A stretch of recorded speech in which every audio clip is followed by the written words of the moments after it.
Buen día. Con esto iniciamos un ciclo de videos que pertenecen a una introducción a la filosofía en general y a la filosofía presocrática en particular.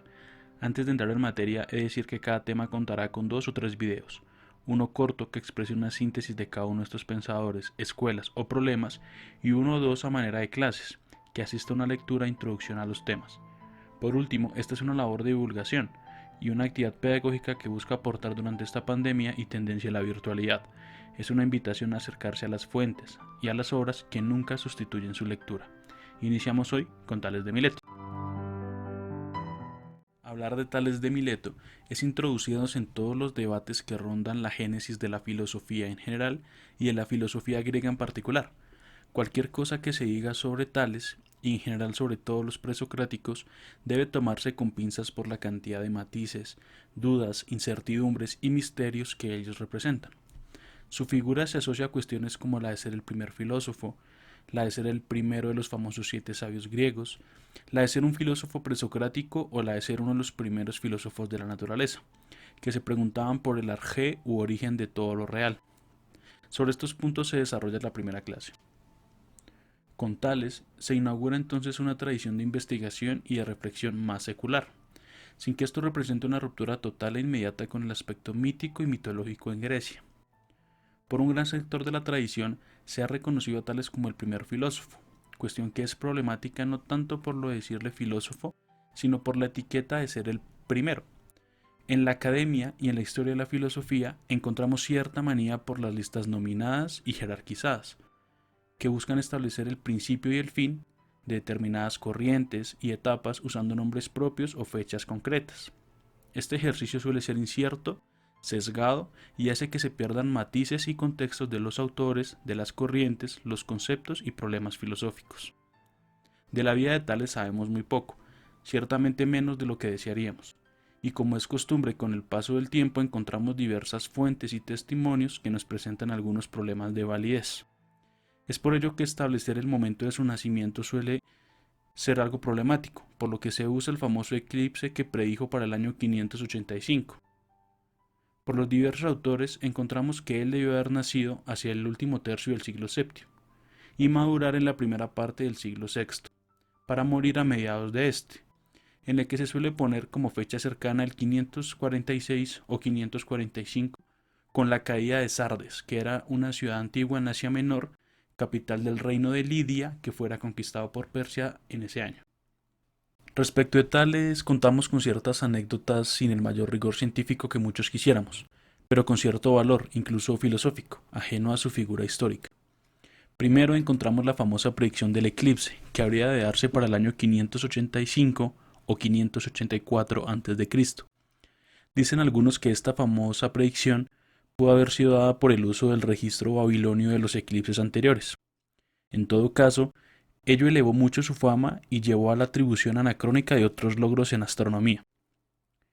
En una segunda anécdota encontramos que fue capaz de medir la altura de una pirámide utilizando solo la sombra que ésta proyectaba.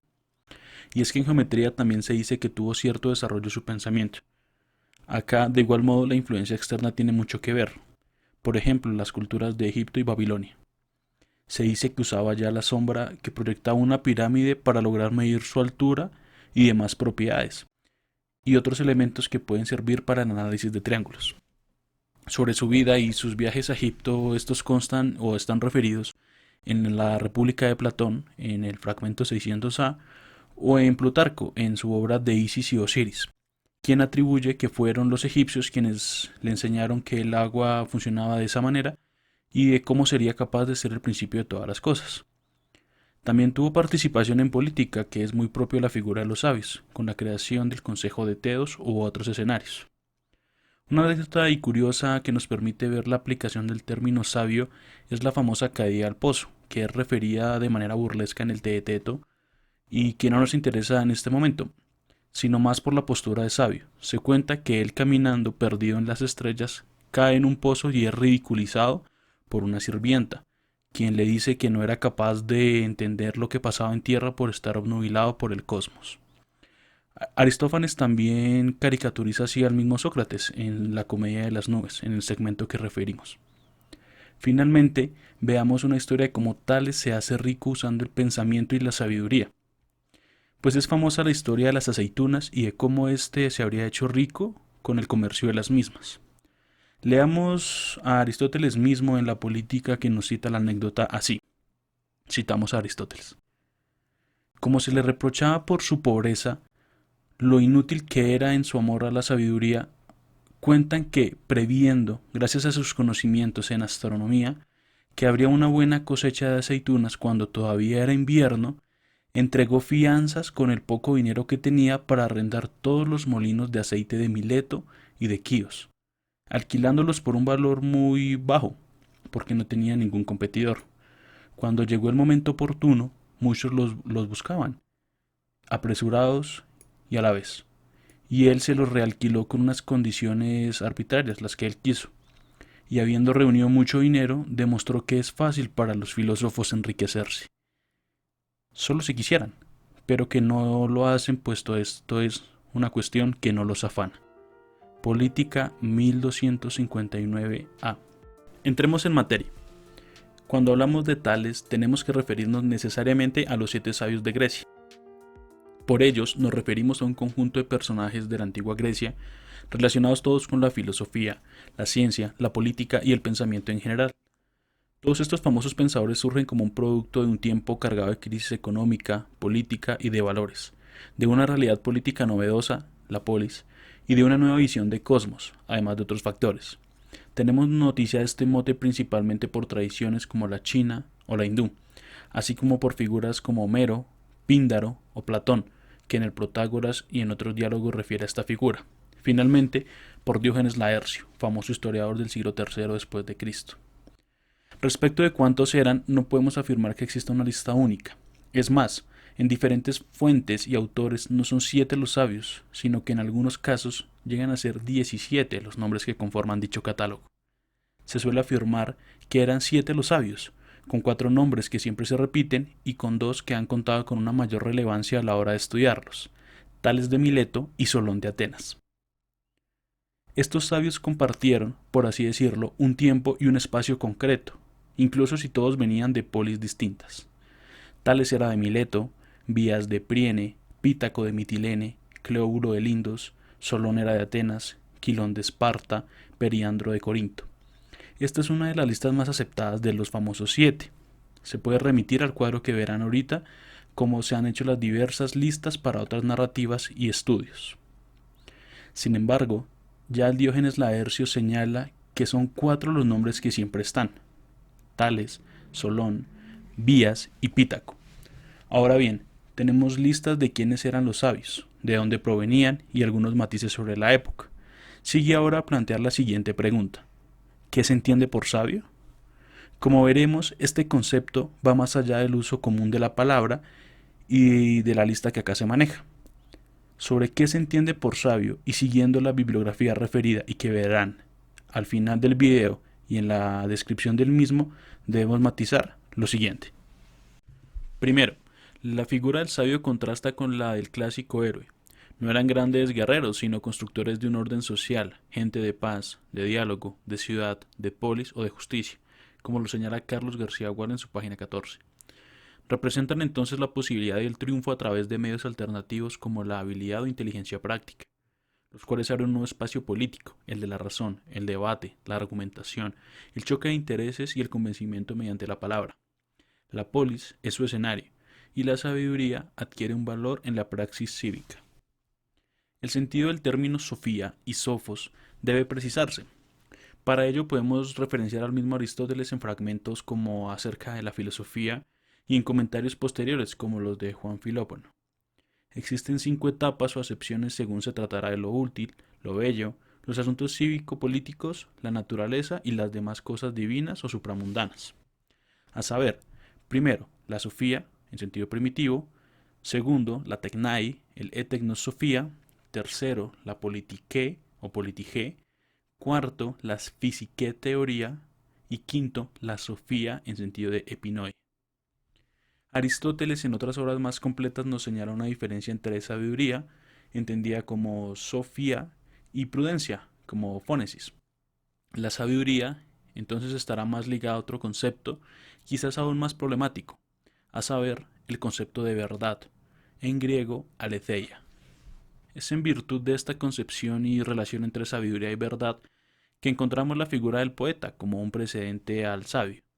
Marcel Detienne, en su obra Los maestros de la verdad en la Grecia arcaica, nos presenta un análisis de las variaciones del concepto de verdad en el pensamiento helénico, de Homero a los filósofos como Platón, y de la evolución de la figura o los roles relacionados con este, que él los llama el anciano del mar, el sacerdote, el poeta o el sabio. En quinto lugar encontramos el concepto de sabio como un concepto que muta, como todos, en uno nuevo, a saber, el amor a la sabiduría, el filósofo. Acá es acertado recordar la diferencia entre el eros, filo y ágape como ideas sobre el amor diferenciadas, a la que normalmente traducimos como amor en español. Esta idea de amor a la sabiduría es un concepto que refiere más a una mayor modestia en relación con la verdad y con la sabiduría. Diógenes Laercio y otras fuentes son quienes narran que fue Pitágoras hacia el 572 a.C. el primero en rechazar el mote de sabio y optar más por el de filósofo. Esto lo encontramos en Vidas y opiniones de los filósofos más ilustres, de Diógenes Laercio. También Sócrates, hacia el 470 en la Apología, rechaza el título de sabio respecto de sí mismo y en su lugar opta por el nombre de filósofo. Vale citar al Fedro. Dicho todo lo anterior, no es tan importante entonces decir quién fue el primer filósofo. Hay otras posturas, como las que ponen a Platón como el primero de ellos, al contar con un mayor cuerpo de obra escrita.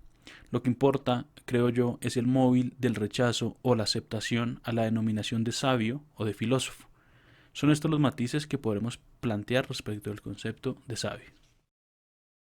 Hemos dicho entonces que la figura de Tales nos refiere, entre otros problemas, a las nociones de el primer filósofo o al del ser uno de los sabios o el sabio de los sabios de Grecia, y al conjunto de los filósofos presocráticos. Ya abordamos estos primeros aspectos de manera algo somera. Antes de ver como tal el pensamiento de Tales, vamos a aclarar un poco el término presocrático cuando nos referimos a él. Una primera aproximación sería la siguiente, citando a Bernabé. La tradición ha consagrado el término filósofos presocráticos para referirse a un grupo de pensadores griegos encuadrados entre las postrimerías del siglo VII hasta bien entrado el siglo V a.C.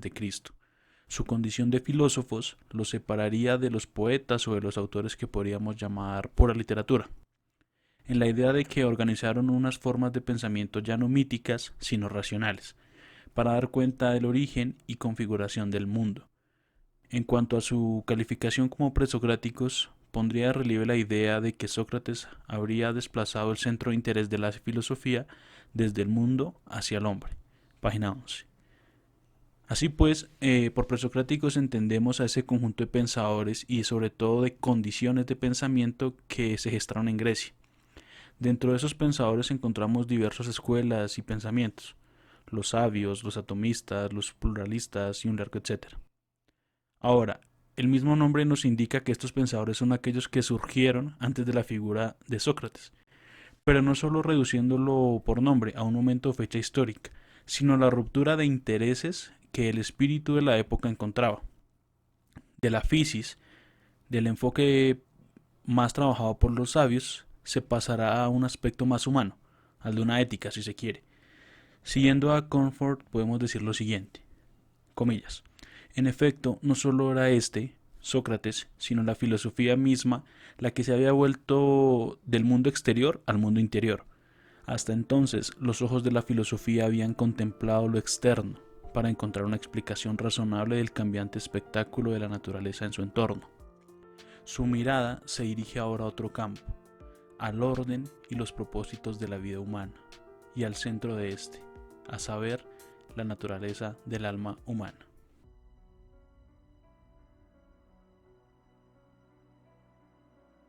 Entrando en materia, veremos propiamente el tema del arjé como un pilar central del pensamiento de Tales.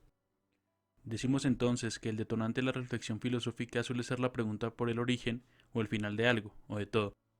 Tales, al igual que los llamados primeros filósofos de la naturaleza, se preguntaba por el origen del universo y cómo éste se mantenía siendo o existiendo. Esta búsqueda común por un fundamento que sea base y comienzo de todo es lo que conocemos como la búsqueda por el arjé. Se dice entonces que fue el primero en proponer como fundamento y principio de todo el universo un elemento natural, el agua. Los primeros filósofos de la naturaleza partieron de la premisa de que había que encontrar el fundamento único de la multiplicidad natural, la base y el comienzo, el arjé. Esta búsqueda por el arjé permite catalogarlos como los primeros filósofos de la naturaleza, sobre todo por la idea de intentar una base racional, esa simplificación de la realidad a cuya búsqueda se ha aplicado el espíritu humano en todas sus épocas. Citando a Broad, es una búsqueda de unidad y orden que tiene intereses estéticos, racionales, etc. El arjé que planteó Tales era el agua, inclusive traducido como lo húmedo. Veamos pues qué quiso decir con esta expresión y qué matices les podemos agregar. Siguiendo a Guthrie, el tema del arjé, es decir, esta búsqueda de generalización para desechar lo individual y accidental, es la que hace de Tales el primer filósofo, para quien el agua era el primer principio de todas las cosas. Es un testimonio que trae Aristóteles el que nos cuenta lo que se dice acerca de Tales, mismo testimonio que junto a otros posteriores nos permite llegar a pensar que en el momento de la época de Aristóteles no se contaba con escritos de Tales, si es que él escribió. En la metafísica de Aristóteles encontramos esta referencia y la escribe así, comillas, por lo que se refiere al número de la especie de tal principio, no dicen todos lo mismo, sino que Tales, el introductor de este tipo de filosofía, dice que es el agua, de aquí que dijera también que la tierra está sobre el agua, tomando esta idea posiblemente que veía que el alimento de todos los seres es húmedo y que a partir de ello se genera lo caliente mismo y de ello vive, pues aquello a partir de lo cual se generan todas las cosas es el principio de todas ellas. Tomando pues tal idea de esto y también de las semillas de todas las cosas son de naturaleza húmeda, y que el agua es, a su vez, el principio de la naturaleza de las cosas húmedas. Cierro comillas. Tales y compañía presentan tanto una primera simplificación de la realidad como una extrema simplificación de la misma. Este intento de los milesios es primitivo y confuso, inclusive para Aristóteles, pero es también loable. Podemos cerrar este tema así. El término arjé tiene dos sentidos o concepciones. Primero, como un punto de partida o principio, o como causa originaria. Significa en primer lugar el estado originario al partir del cual se ha desarrollado el mundo múltiple. Una segunda concepción es la base permanente de su ser, lo que hace que todo siga siendo. Así, para Tales, todo una vez fue agua y continúa siendo agua. Pese a los cambios sufridos, esa sustancia permanece, el agua. Para Heidel sería solo esta primera forma la que entendería Tales, a saber, la que es el primer punto de partida o principio. Pero cabe la pregunta, ¿por qué el agua? Para responder esta pregunta existen estudios y explicaciones míticas, aquellas fundadas en su elección en una inspiración divina o mítica y las explicaciones racionales que entramos a ver a continuación. A la pregunta de por qué elegir el agua como arjé encontramos explicaciones míticas y explicaciones racionales. Las primeras, las míticas, nos cuentan que la visión mítica de lo que influenciaría, según algunos, se debe a ese contexto de mitología de Oriente adicional a la griega de tradición babilónica y egipcia, que fue donde Tales viajó. Ambas eran culturas de río, con una mitología donde el agua ocupa un lugar central. El Nilo crecía y dejaba tierra fértil cada año, por lo que relacionar la vida con el agua era algo apenas lógico. La cosmogonía babilónica del Enuma Elish tiene también una primacía del agua en su narración. También Hesíodo y Homero nos referencian a explicaciones míticas del agua, cosa que complementa estas relaciones. Las explicaciones racionales, por su parte, nos cuentan que el agua es la única sustancia que uno puede observar que se transforma, de manera simple y según la temperatura y sin ningún experimento o instrumento adicional, tal como lo afirma Burnett. Se relaciona el agua con la vida de manera evidente, el alimento, el semen, la sangre, el calor, lo húmedo, las semillas, etc. Todo es una conexión entre agua, calor y vida. De hecho, este calor húmedo en la sangre se ve, pues al morir nuestro cuerpo se enfría y se seca. La relación está presente en muchos sentidos. Un último aspecto del pensamiento de Tales es el llamado ilozoísmo y la frase todo está lleno de dioses. Las reflexiones sobre el arjé que vimos son algo torpes, para inclusive Aristóteles que es posterior en la metafísica. Señala este problema del cambio y la causalidad y cómo éste queda sin resolver por parte de los milesios. El agua pudo ser el arjé, pero no explica por sí misma el cambio. Comfort propone un estudio que desestime esto, ya que sabemos nosotros sobre la causalidad, la física, el dualismo, etc. Pero si queremos comprender a los milesios y qué pensaban de verdad, debemos hacerlo lo más cercano a ellos que se pueda. Para ellos no había algo como una materia muerta que estudiar, por lo que no era necesario dividir el primer principio en un elemento material, en este caso el agua, y en un elemento motriz, llamémoslo causalidad, puesto que pensaban que cada uno de los que se propusieran, fuera por tales o cualquier otro, poseía una movilidad inherente e incausada. De ahí se explica por qué no se escogió la Tierra, los demás elementos que parecen tener vida en el sentido de moverse por sí mismos, de cambiar por sí mismos, al menos de manera inicial, sin nuestras categorías y herramientas. De ahí la frase todo está lleno de dioses. Esa unidad es muy propia de los milesios. Vimos pues la figura de Tales no solo como un sabio, sino como un pensador presocrático, como un cuestionador por el origen de todo, el arjé, y es una invitación a la reflexión filosófica no memorizante. Esto es, de nada nos sirve pensar en Tales como un pensador interesado por el origen si no aplicamos esa filosofía o ese cuestionamiento, esa actitud en nuestro trabajo filosófico, bien sea como docentes, como estudiantes, como eternos lectores. Para cerrar, quisiera referir las bibliografías y referencias tratadas para este video. De base, Los siete sabios y tres más de Carlos García Gual en la edición de 1995 de Alianza Editorial. De Bernabé citamos de Tales a Demócrito, fragmentos presocráticos en la editorial Alianza. De Gredos trabajamos los filósofos presocráticos en el tomo 1, en las traducciones de Conrado Engers. A la vez los filósofos griegos de Tales Aristóteles de edición del Fondo de Cultura Económica de Godry. De Copleston trabajamos la historia de la filosofía 1 y los fragmentos también editados por Gredos de los filósofos presocráticos, de Kirk, Raven y Schofield. Pierre Hadot también nos aportó un poco en su texto de 1998 que es la filosofía antigua en la edición del Fondo de Cultura Económico. De Godfrey referimos un poco menos, pero también a Historia de la filosofía griega, los primeros presocráticos y los pitagóricos en Editorial Gredos. Emil Breyer en su primer tomo de Historia de la filosofía de 1948 en la Editorial Suramericana fue uno de los últimos en complementar la lista de historiadores y comentaristas. Como referencias un poco más directas usamos la obra clásica de Diógenes Laercio, Vida de los filósofos ilustres, en la Editorial Alianza. De Aristóteles referimos la metafísica, la política, acerca del cielo, acerca del alma y acerca del alma en su segundo apartado. Finalmente, algo de Plutarco cierra estas fuentes un poco más directas recordando que ninguna suple con suficiencia el testimonio y la vida de Tales de Mileto. Es una invitación a acercarse a estas obras, a acercarse a la filosofía y a pensar con estas referencias. Muchísimas gracias por compartir.